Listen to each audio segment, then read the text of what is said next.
ओम नमो भगवते वासुदेवाय नमः। नमस्कार प्रिय भक्तगणों, अपने जीवन में हर कोई व्यक्ति जाने अनजाने में ही सही छोटे बड़े पाप गलती से जरूर करता है, जिसका प्रायश्चित समय रहते ही कर लेना चाहिए, नहीं तो नर्क की यातना अवश्य ही भुगतनी पड़ती है। इन्हीं सब पापों का क्षण भर में ही नाश करने वाली एकादशी है पाप मोचनी एकादशी। और पाप मोचनी एकादशी के दिन जो भी भक्त सच्चे मन से व्रत की कथा पढ़ता है, सुनता है, तो ऐसे भक्तों को अंत में भगवान श्री हरि के बैकुंठ लोक में निवास मिलता है और उसकी सभी मनोकामनाएं पूरी होती हैं तथा व्यक्ति को सुख समृद्धि, धन संपत्ति और ऐश्वर्य की प्राप्ति होती है। प्रिय भक्तगणों, आज चैत्र मास कृष्ण पक्ष की एकादशी तिथि है और आज पाप मोचनी एकादशी का व्रत है। आज के दिन आपको एकादशी व्रत कथा अवश्य सुननी चाहिए। समस्त देशवासियों को हिंदू रिलीजियस टेल्स परिवार की तरफ से पाप मोचनी एकादशी की हार्दिक बधाई एवं अनंत शुभकामनाएं। एकादशी की व्रत कथा सुने बिना व्रत पूर्ण नहीं माना जाता है। भगवान श्री कृष्ण कहते हैं कि कथा का आधे पर ही त्याग करने वाले मनुष्य घोर नरक में जाते हैं। तो आइए भगवान श्री लक्ष्मी नारायण जी के चरण कमलों का ध्यान करते हुए एकादशी व्रत कथा का रस पान करते हैं। एक बार धर्मनंदन अर्जुन ने भगवान श्री कृष्ण से कहा कि हे कमल नयन, मैं जैसे जैसे एकादशियों की व्रत की कथाएं सुनता जा रहा हूँ, वैसे वैसे अन्य एकादशियों के व्रतों की कथा सुनने की मेरी जिज्ञासा बढ़ती ही जा रही है। हे मधुसूदन, अब आप कृपा करके मुझे चैत्र माह के कृष्ण पक्ष की एकादशी के विषय में बतलाइए। इस एकादशी का नाम क्या है, इसमें कौन से देवता का पूजन किया जाता है तथा इस व्रत का विधान किया है और इस व्रत को करने के क्या फायदे होते हैं। हे श्री कृष्ण, यह सब आप मुझे विस्तार पूर्वक बताने की कृपा करें। तो भगवान श्री कृष्ण ने कहा कि हे अर्जुन, एक बार यही प्रसन्न पृथ्वीपति मदांता ने लोमेश ऋषि से किया था। तो जो कुछ लोमेश ऋषि ने राजा मदांता को बताया था, वही आज मैं तुम्हें बता रहा हूँ, ध्यान से सुनना। राजा मदांता ने धर्म के गौतम ऋषियों के झाता महर्षि लोमेश से पूछा कि हे ऋषि, श्रेष्ठ मनुष्य के पापों का मोक्ष किस प्रकार संभव है? कृपा करके कोई ऐसा सरल उपाय बताएं जिससे पापों से छुटकारा मिल सके। तो यह सुनकर महर्षि लोमेश ने कहा कि हे नरपति, चैत्र मास के कृष्ण पक्ष की एकादशी का नाम पाप मोचनी एकादशी है। इस एकादशी का व्रत करने से मनुष्य को जाने अनजाने किए हुए पापों से मुक्ति मिलती है। मैं तुम्हें इसकी की कथा सुनाता हूँ, ध्यान पूर्वक सुनना। प्राचीन समय में चैत्रवन नाम का एक वन था। उसमें अप्सराएं किन्नरों के साथ विहार किया करती थी। वहां सदैव बसंत का मौसम रहता था, अर्थात उस जगह सदा नाना प्रकार के पुष्प खिले रहते थे। कभी गंधर्व कन्याएं विहार किया करती थीं, कभी देवेंद्र अन्य देवताओं के साथ क्रीड़ा किया करते थे। उसी वन में मेधावी नाम से एक ऋषि भी तपस्या में लीन रहते थे। वे शिव के पक्के भक्त थे। एक दिन मनसु घोषा नामक एक अप्सरा ने उनको मोहित करके उनकी निकटता का लाभ उठाने की चेष्टा की। इसीलिए वह कुछ दूरी पर बैठकर वीणा बजाकर मधुर स्वर में गाने लगी। उसी समय वहां कामदेव भी आ गए, जो शिव भगत महर्षि मेधावी को जीतने का प्रयास करने लगे। कामदेव ने उस सुंदर अप्सरा के बहू का धनुष बनाया। कटाक्ष को उसने प्रत्यंचा बनाई और उसके नेत्रों को मंजू कोसा अप्सरा का सेनापति बनाया। इस तरह कामदेव अपने शत्रु भगत को जीतने के लिए तैयार हुआ। उस समय महर्षि मेधावी भी युवावस्था में थी, काफी हष्ट पुष्ट थे। उन्होंने यज्ञोपवीत तथा दंड धारण कर रखा था। वे दूसरे कामदेव के समान प्रतीत हो रहे थे। उस मुनि को देखकर कामदेव के वश में हुई मंजू गोषा ने धीरे धीरे मधुर वाणी से वीणा पर गायन करना शुरू किया। तो महर्षि मेधावी भी मंजू गोषा के मधुर गाने पर तथा उसके सौंदर्य पर मोहित हो गए। वह अप्सरा मेधावी मुनि को कामदेव से पीड़ित जानकर उनसे आलिंगन करने लगी। महर्षि मेधावी उसके सौंदर्य पर मोहित होकर शिव पूजा को भूल गए और काम के वशीभूत होकर उसके साथ रमण करने लगे। काम की वशीभूत होने के कारण मुनि को उस समय दिन रात का कुछ भी ज्ञान न रहा और काफी समय तक वे उसी के साथ रमण करते रहे। कुछ दिनों बाद मंजू गोसा मुनि से बोली कि हे मुनीश्वर, मुझे आए हुए अब ज्यादा समय हो गया है, मुझे स्वर्ग जाने की आज्ञा दीजिए। तो अप्सरा की बात सुनकर महर्षि ने कहा कि हे मोहिनी, संध्या को तो आई हो, प्रातः काल होने पर चली जाना।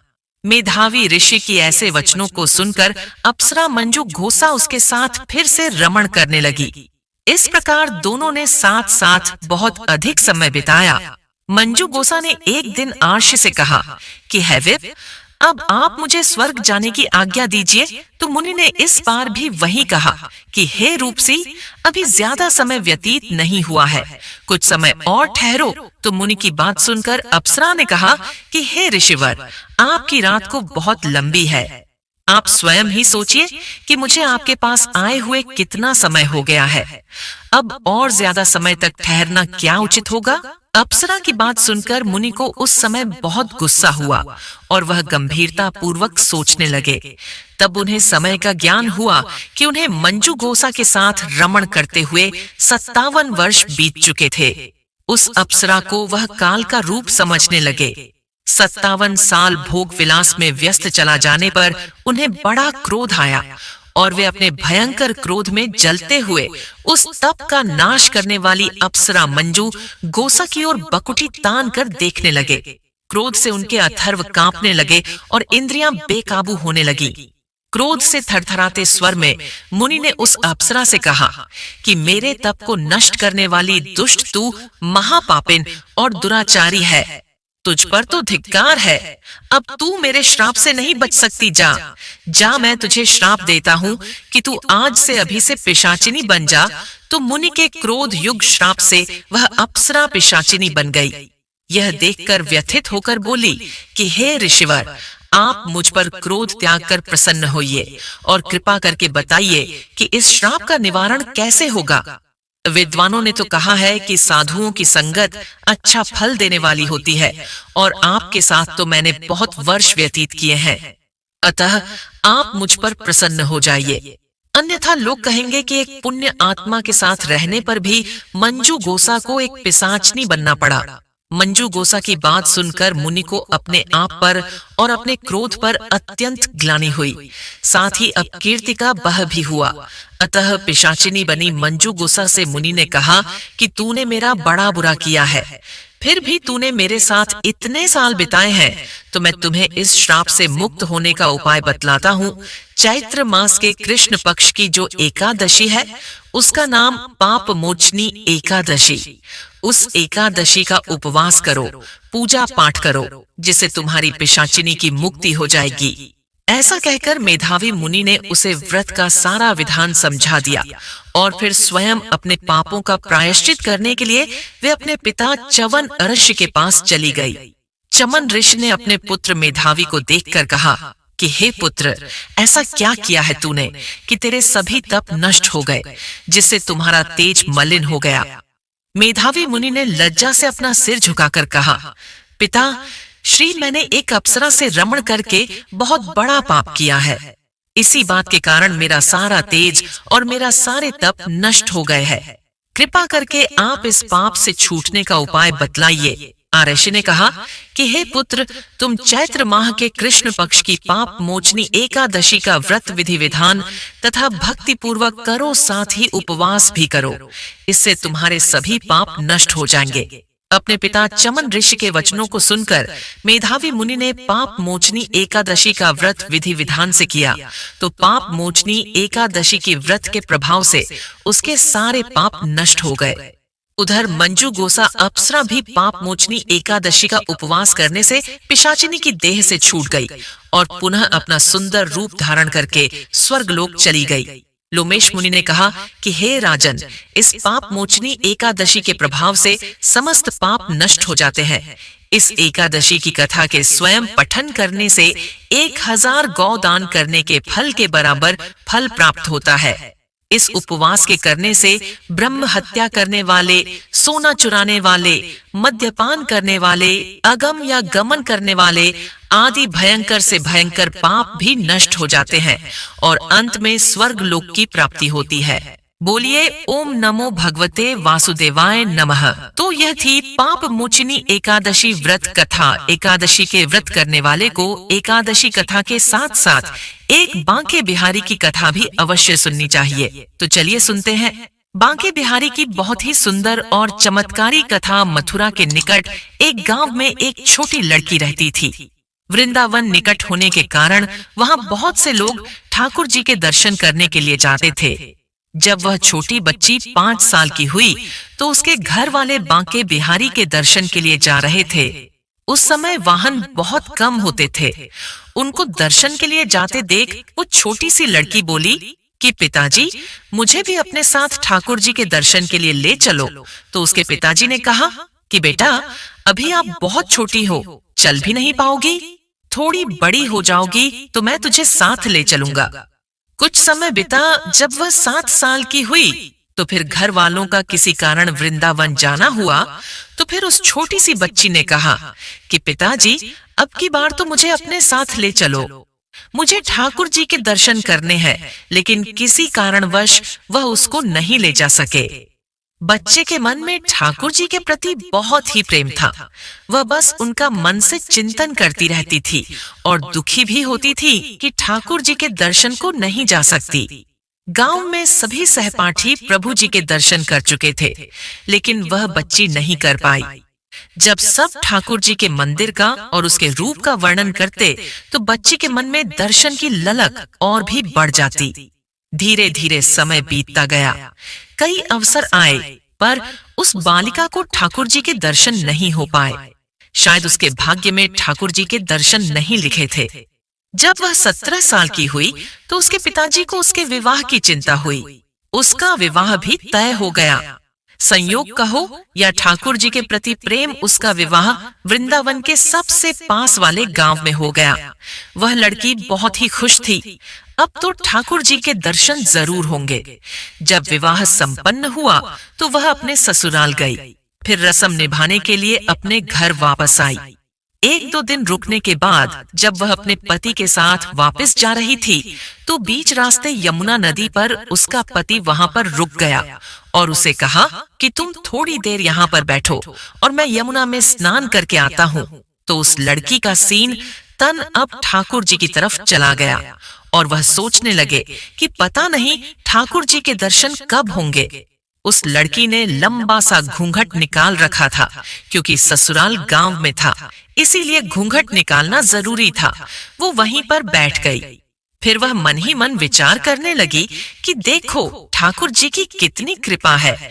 उन्हें मैंने बचपन से बजा है और दर्शन के लिए ललायित थी। उनकी कृपा से मेरा विवाह श्री वृंदावन में ही हो गया।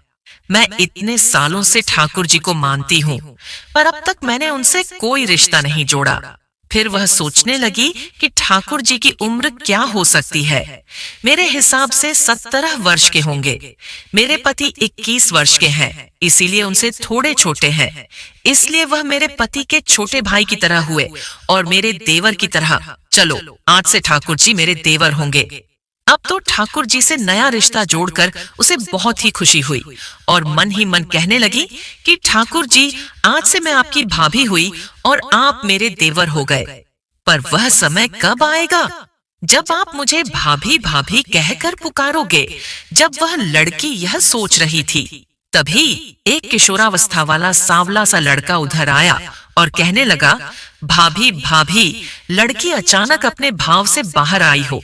सोचने लगी कि वृंदावन में मैं तो नई हूँ, मैं तो किसी को जानती भी नहीं हूँ और ये भाभी कहकर कौन बुला रहा है।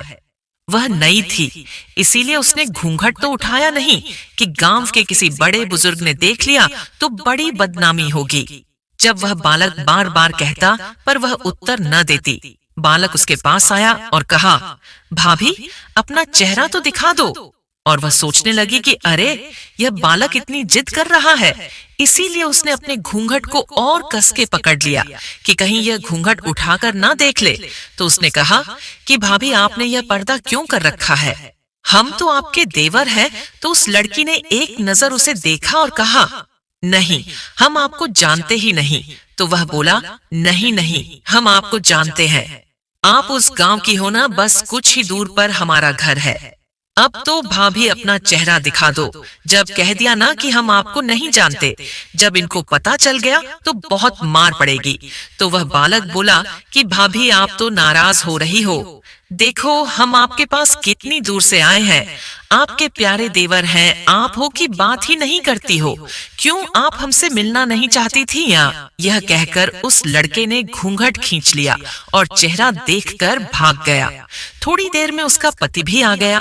उसने जब सारी बात अपने पति को बताई तो पति बोला कि चिंता मत करो, वृंदावन ज्यादा बड़ा नहीं है।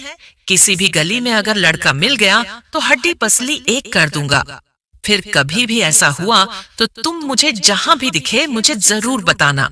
फिर दोनों अपने घर चले गए। कुछ दिन बाद उसकी सासू माँ ने अपने बेटे से कहा कि बेटा, तेरा विवाह हो गया है, अब बहू मायके से भी आ गई है, पर तुम अभी तक बांके बिहारी के दर्शन के लिए नहीं गए। कल तुम जाकर बहू को ठाकुर जी के दर्शन करवा कर ले आना। अगले दिन दोनों पति पत्नी ठाकुर जी के दर्शन के लिए मंदिर जाते हैं। तो मंदिर में बहुत ही भीड़ थी।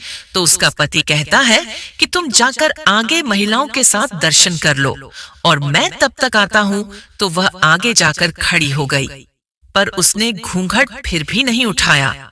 बहुत देर हो गई थी। तभी उसका पति पीछे से आकर कहने लगा कि अरे, बावली ठाकुर जी के सामने खड़ी है, वह घूंघट काहे को निकाल रखा है? घूंघट नहीं हटाओगी तो प्रभु के दर्शन कैसे करोगी? तो उसने अपने पति के कहने पर अपना घूंघट उठाया और बांके बिहारी की ओर देखा। तो बांके बिहारी की जगह वही बालक मुस्कुराता हुआ उसे दिखाई दिया। तो चिल्लाने लगी कि अरे सुनिए, जल्दी आओ, जल्दी आओ। तो उसके पति ने कहा कि क्या हुआ, क्या बात है?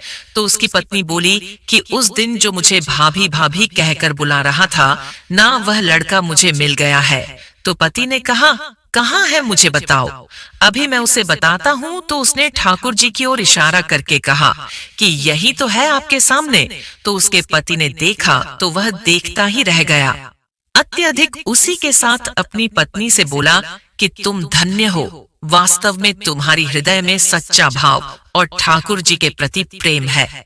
इतने वर्षों से हम वृंदावन में हैं, पर आज तक हमें उनके दर्शन नहीं हुए और तेरे भक्ति भाव से तुझे आज ठाकुर जी ने दर्शन दे दिए और तेरे साथ साथ मैंने भी ठाकुर जी के दर्शन कर लिए। इसीलिए कहा जाता है कि ठाकुर जी से जो सत्य प्रेम से जो भी रिश्ता बनाता है तो ठाकुर जी उसे जरूर निभाते हैं। बोलो ठाकुर जी की जय हो। अब आइए सुनते हैं तुलसी माता की कथा, जिनकी की कथा सुने बिना व्रत अधूरा होता है। एक बार एक गांव में एक बूढ़ी महिला रहा करती थी। वह बहुत ही पूजा पाठ करती थी।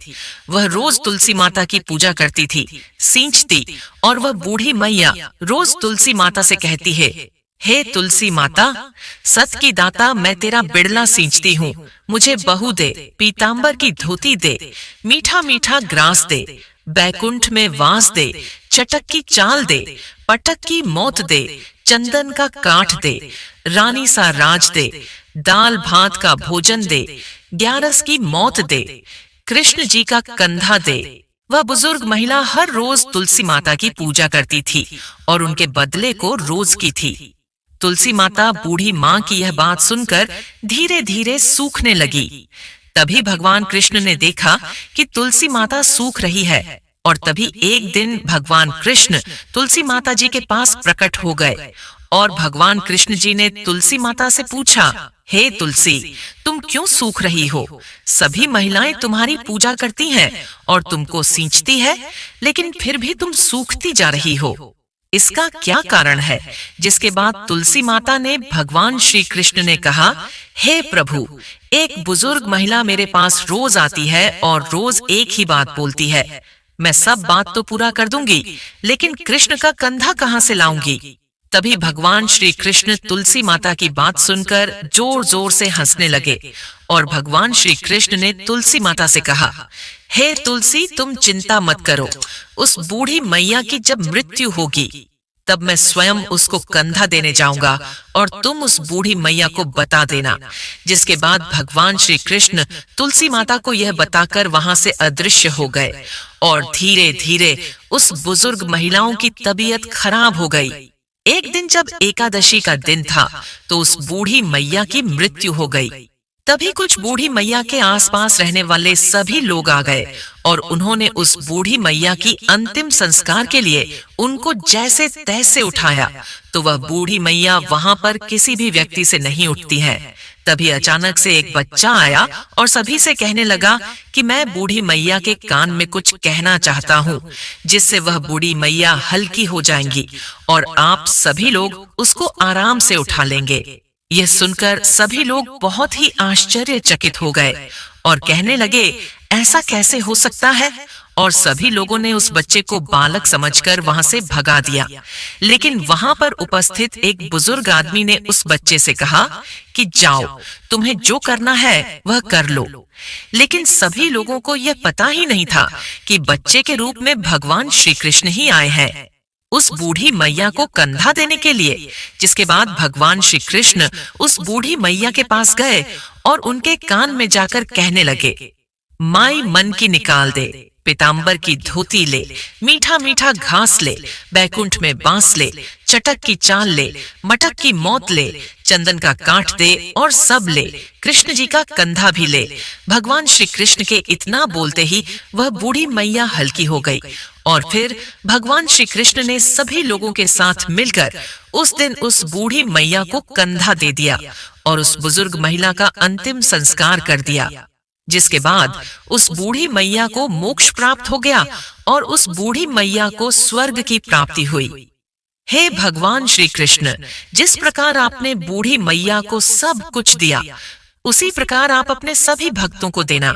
इस कथा को कहने वाले, सुनने वाले और हुंकार भरने वालों को देना।